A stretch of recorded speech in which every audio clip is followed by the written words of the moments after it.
Hello aspirants, welcome to all. मी प्रतीक कुमार स्वागत करतो तुम्हा सर्वांचं पुन्हा एकदा एवॉनेसच्या युट्यूब प्लॅटफॉर्म वरती. पेट्रोल आणि डिझेलच्या भाववाढीनंतर आता एलपीजी ने आपला खेळ दाखवणं सुरू केलेला आहे. याला कारण काय तर एलपीजी सिलेंडर मध्ये केलेली भाववाढ. तब्बल 29 रुपयांनी ही भाववाढ केलेली आहे. याआधी ही सिलेंडरच्या किमतीमध्ये 60 रुपयांनी भाववाढ केलेली होती. आता या भाववाढी मागची नेमकी प्रमुख कारण काय आहे आणि ही भाववाढ का करण्यात येत आहे, सरकारने यावर काय सांगितलेलं आहे, या सर्व प्रकाराची चर्चा आपण या व्हिडिओच्या माध्यमातून करणार आहोत आणि हे प्रकरण समजून घेणार आहोत. सो शेवटपर्यंत तुम्हाला हा व्हिडिओ बघायचा आहे जेणेकरून तुमच्या सगळ्या कॉन्सेप्टच्या व्हिडिओच्या माध्यमातून क्लिअर होतील. एलपीजीचा खेळ, महागाईचा नवा झटका. आपण एका झटक्यातून सावरत नाही तर दुसरा झटका आपल्या दारापर्यंत, हा महागाईचा झटका आपल्या दारापर्यंत येऊन पोहोचलेला आहे.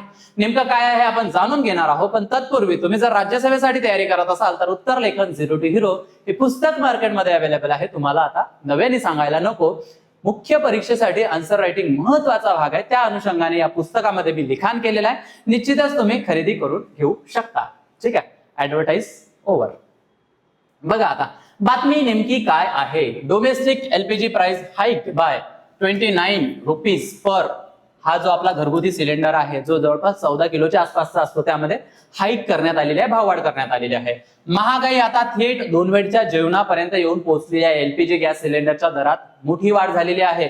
Cooking gas gets costlier. So अशा पद्धतीच्या अनेक बातम्या तुम्ही सुद्धा बघत असाल आणि आपण सुद्धा हीच बातमी बघणार आहोत, यावर चर्चा करणार आहोत. तर बघा, घरगुती एलपीजी सिलेंडर 29 रुपयाने महाग 7 जून 2026 पासून हा जो घरगुती सिलेंडर आहे जो 14.2 किलोचा असतो यामध्ये वाढ करण्यात आलेली आहे. जर या किमती जर आपण बघितल्या तर दिल्लीमध्ये आधी 913 रुपयाचा हा सिलेंडर मिळायचा, आता त्याची किंमत 942 रुपये झालेली आहे. जर आपण मुंबई बघितलं तर मुंबई सुद्धा काय म्हणता येईल आपल्याला, मुंबईच्या किमती सुद्धा किती गेलेल्या आहे 941.50च्या आसपास आपल्याला दिसून येतं. नागपूर जर आपण बघितलं सो नागपूरच्याही किमती या 942 ते 945च्या घरात दिसून येत आहे. सो या प्रमाणात ही भाववाढ झालेली आहे. मागील 3 महिन्यातील ही दुसरी भाववाढ आहे. जसं मी तुम्हाला सांगितलं की 60 रुपयाने आधी याच्या किमतीमध्ये भाववाढ करण्यात आलेली होती मार्च महिन्यामध्ये आणि आता ही 29 रुपयाची. सो जर आपण एकूण बघितलं तर 89 रुपयांनी प्रति सिलेंडर मार्च पासून ते जून पर्यंत महाग झालेला आहे. आणि मग समोर सुद्धा हा या सिलेंडरच्या किमतीमध्ये भाववाढ होणार आहे का? कारण काय, यामधून प्रश्न उपस्थित काय होतो तर बघा, ही फक्त 29 रुपयाची भाववाढ आहे की महागाईच्या नव्या टप्प्याची सुरुवात आहे. कारण काय तर सातत्याने पेट्रोल आणि डिझेलच्या किमती हळूहळू करून सरकार आपल्याला त्या ठिकाणी वाढवताना दिसतंय. सिलेंडरचे त्याच पद्धतीमध्ये दिसतंय. यामागे सरकारने मग प्रमुख कारण काय दिलेलं आहे तर जो तेल कंपन्यांना जो काही नुकसान आहे, जो काही घाटा त्यांना सहन करावा लागत आहे, हे सुद्धा एक कारण देत आहे. आणि सर्वात महत्वाचं जे युद्धाचं संकट जगावर आलेलं होतं त्यामुळे एकूण परिस्थितीची कोलॅप्स झालेली होती. हे असे अनेक कारणं आहेत. पण आपल्यासाठी महत्वाचा प्रश्न काय की महागाईच्या नव्या टप्प्याची ही सुरुवात आहे का? ठीक आहे, आता बघा, सर्वात प्रथम म्हणजे एलपीजी म्हणजे नेमकं होतं काय, ज्यावर आपण चर्चा करत आहोत. यावर प्रश्न सुद्धा विचारण्यात येऊ शकतो सायन्सच्या माध्यमातून. बघा, एलपीजी म्हणजे काय तर लिक्विफाईड पेट्रोलियम गॅस. हा मुख्यतः काय असतो, 2 वायूंचा बनलेला असतो. ज्या सिलेंडरमध्ये प्रोपेन आणि ब्युटेन हे 2 गॅसेस असतात. ठीक आहे, हे काय करतात, हे जे वायू असतात हे दबावाखाली द्रव रूपात सिलेंडरमध्ये भरल्या जातात. म्हणजे आपल्या घरी जो हा सिलेंडर असतो यामध्ये काय असतो, द्रव रूपात ते साठवलेले असतात वायू. त्यानंतर काय होतात, जेव्हा ते बाहेर येतात सो ते वायू स्वरूपात बाहेर येतात आणि मग ते पेट घेतात.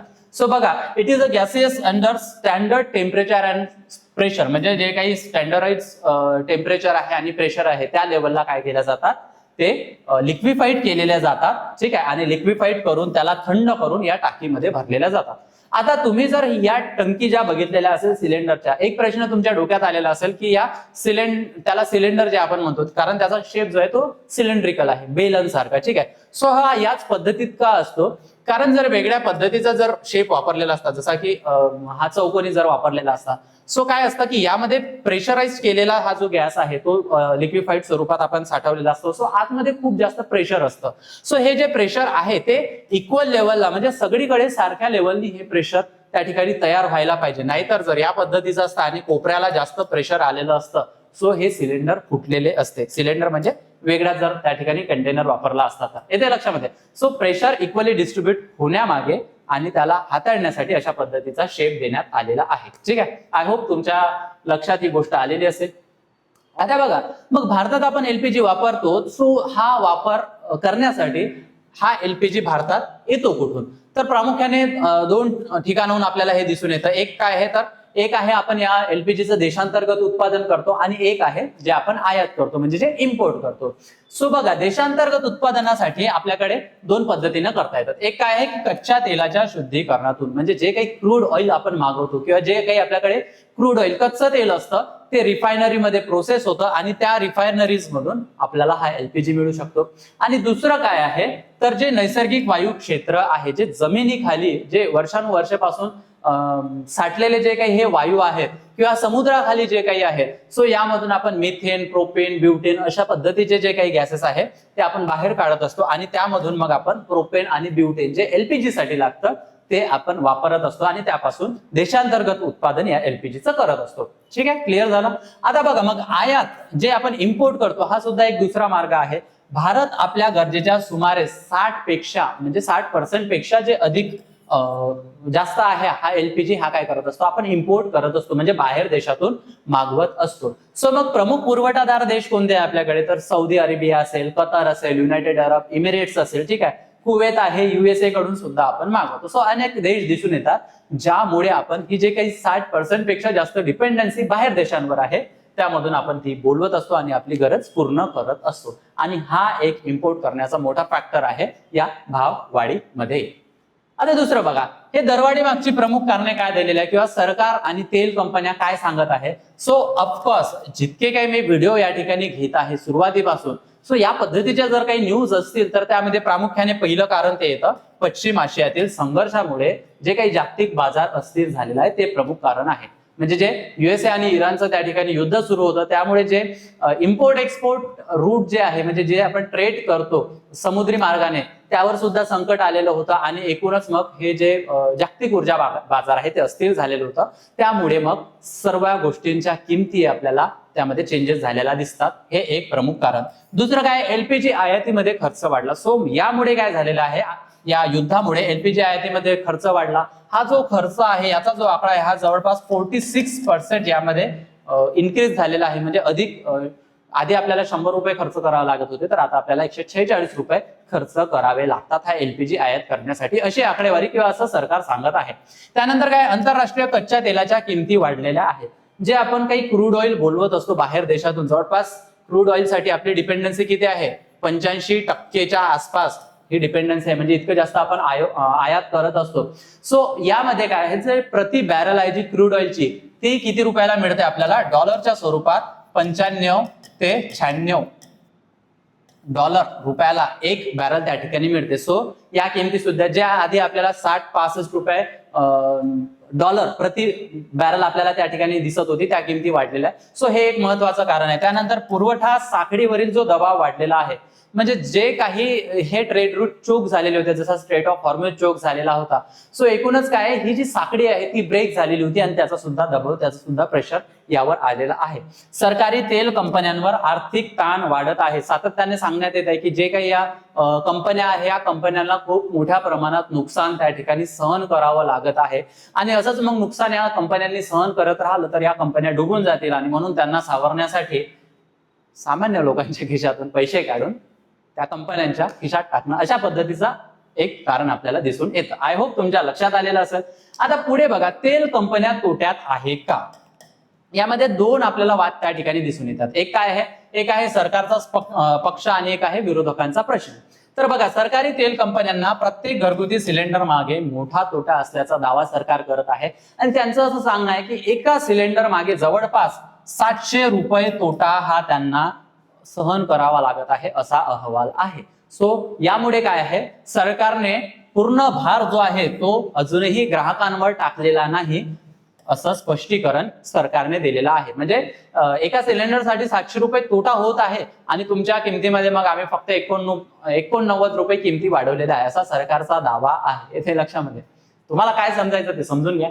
आणि मग यावरच विरोधकांनी प्रश्न काय तयार केलेला आहे, जर कंपन्या तोट्यात आहेत तर नफा जो आहे आणि जे काही टॅक्सेस आपण त्या ठिकाणी आपल्यावर लावण्यात येतात याचे आकडे काय सांगतात, ती आकडेवारी काय सांगते, हा सुद्धा एक महत्वाचा प्रश्न आहे. आणि मग या ज्या तुम्ही किंमत निर्धारित करत आहे त्याची जी प्रक्रिया आहे ती किती पारदर्शक आहे, तुम्ही त्याची आकडेवारी दिलेली आहे काय, की या पद्धतीची आकडेवारी आहे, हा सुद्धा विरोधकांचा प्रश्न त्या ठिकाणी दिसून येत आहे. आय होप तुमचाही हा प्रश्न असेल, येते लक्षामध्ये. आता बघा, आपल्यासाठी महत्वाचं काय, तर सामान्य नागरिकांवर याचा परिणाम काय होणार आहे. सर्वात महत्वाचं म्हणजे घरगुती बजेटवर थेट परिणाम. किमती जर वाढल्या तर प्रत्येक गोष्टीच्या मग किमती वाढत जातात. तुम्ही बाहेर चहा प्यायला गेला तर तुमच्या चहाच्या किंमत वाढतील, कारण सिलेंडरच्या किमती वाढलेल्या आहेत, तुमचा स्वयंपाकाचा खर्च वाढणार आहे. यामुळे काय, मध्यमवर्गीय आणि गरीब कुटुंबावर हा अतिरिक्त भार असणार आहे. ऑलरेडी त्यांच्यावर इतकं काही प्रेशर असतं, मुलांचं शिक्षण आहे, घर खर्च आहे, आरोग्य आहे, अशा अनेक गोष्टी आणि छोटी छोटी बचत त्यांच्यासाठी खूप महत्वाची असते. यामुळे काय, वार्षिक खर्चात शेकडो रुपयांची वाढ होऊ शकते. महागाईचा मानसिक परिणामही मग यामध्ये महत्वाचा असतो. मग दवाखाना सांभाळायचा, की मुलांचं शिक्षण सांभाळायचं, की त्यांच्या ज्या रोजच्या गरजा आहेत त्या पार पडायचा. सो हा सर्व सामान्य नागरिकांवर आपल्याला भार आलेला दिसतो. विशेष प्रभावित होणारा वर्ग काय, तर गृहिणी. कारण माहिती आहे त्यांचा जो कनेक्ट आहे स्वयंपाक घराशी, जो कशा पद्धतीने कनेक्ट आहे, आणि त्यांना सर्वात मोठा याचा इम्पॅक्ट होणार आहे. कमी उत्पन्न असलेले गट, ज्यांचं उत्पन्न कमी आहे, ग्रामीण भागातील कुटुंबे, आणि सर्वात महत्वाचं जे एलपीजी सबसिडी न मिळणारे किंवा ज्यांना एलपीजी सबसिडी मिळत नाही, जवळपास 33 कोटी लोक हे असे आहे की ज्यांच्याकडे एलपीजीचं कनेक्शन आहे. त्यापैकी जवळपास 10 कोटीच्या आसपास लोकांना काय मिळते, सबसिडी. जे मग तुमचे काही 300 रुपये माफ वगैरे होतात, ती सबसिडी कधी येते काय येते हे आपल्याला सुद्धा माहिती नाही. ठीक आहे. सो आणि मग उरलेले जे काही 22 कोटीच्या आसपास लोक आहेत त्यांना ही सबसिडी मिळत नाही. सो त्यांच्यावर सुद्धा हा परिणाम होणार आहे. मग आता हा जो एलपीजी मध्ये जी दरवाढ होते, की एलपीजी मध्ये जी वाढ होते, याचा आपल्याला अर्थ काय घेता येतो. बघा, ही एक प्रकारची काय असते, सायकल असते. तुमचं इंधन महाग झालं, ठीक आहे, सो याचा परिणाम काय होणार आहे, तुमची वाहतूक सुद्धा महाग होणार आहे. आता तुमची वाहतूक महाग झाली तर तुमच्या वस्तू महाग होणार आहे. तुमच्या जर वस्तू महाग झाल्या तर वस्तू महाग कधी होतील, जेव्हा तुमचा उत्पादन खर्चामध्ये वाढ होईल. म्हणजे तुमची जी प्रोडक्शन कॉस्ट असते त्यामध्ये वाढ होण्यात येईल. आणि तुमची जर प्रोडक्शन कॉस्ट वाढली तर तुमच्या किरकोळ महागाईमध्ये सुद्धा वाढ होईल. मग तुमचे दुधाचे भाव वाढतील, तुमचे भाजीपाल्याचे भाव वाढतील, तुमच्या किराण्याच्या ज्या वस्तू आहेत त्यामध्ये भाव वाढ, ही किरकोळ दरवाढ तुम्हाला दिसून येईल. मग अर्थव्यवस्थेवर याचा काय परिणाम होईल, तर ग्राहक जे आहे ते जास्त खर्च करू शकणार नाही. सो यामुळे ग्राहकांचा खर्च काय होईल, कमी होईल, कारण ग्राहकांच्या खिशाला कात्री लागलेली असेल. यामुळे काय आहे, तर महागाई निर्देशांकावर दबाव वाढू शकतो आणि घरगुती बचतीवर परिणाम होऊ शकतो. आणि जर तुमच्याकडे बचतच नसेल तर तुम्ही बँकेत जाणार नाही, बँकेत जाणार नाही तर सेव्हिंग नसणार आहे, सेव्हिंग नसेल तर बँक हे कर्ज देऊ शकणार नाही, कर्ज नाही दिलं तर मार्केटमध्ये पैसा येणार नाही, आणि मार्केटमध्ये पैसा नसला तर बाजार हा मंदावेल. सो अशा पद्धतीचा आपल्याला एका गोष्टीचा इम्पॅक्ट कसा होऊ शकतो हे तुमच्या लक्षात आलेलं असेल. ठीक आहे. मग आता या भाववाढी मागे किंवा ही जे काही सातत्याने महागाईचे झटके बसत आहे, यावर तुमचं मत काय आहे, तुम्हाला काय वाटतं, व्हॉट डू यू थिंक, हे तुम्ही मला कॉमेंट सेक्शन मध्ये सांगायचं आहे. तुमच्यासाठी एक प्रश्न ठेवलेला आहे, एलपीजी मुख्यतः कोणत्या वायूंचे मिश्रण आहे, अशा पद्धतीचा प्रश्न विचारला जाऊ शकतो. सो या ऑप्शन्स बघून घ्या आणि उत्तर मला कॉमेंट सेक्शन मध्ये द्यायला विसरू नका. आणि तुम्ही जर राज्यसभेसाठी तयारी करत असाल तर समर्पण नावाची बॅच आम्ही लॉन्च केलेली आहे.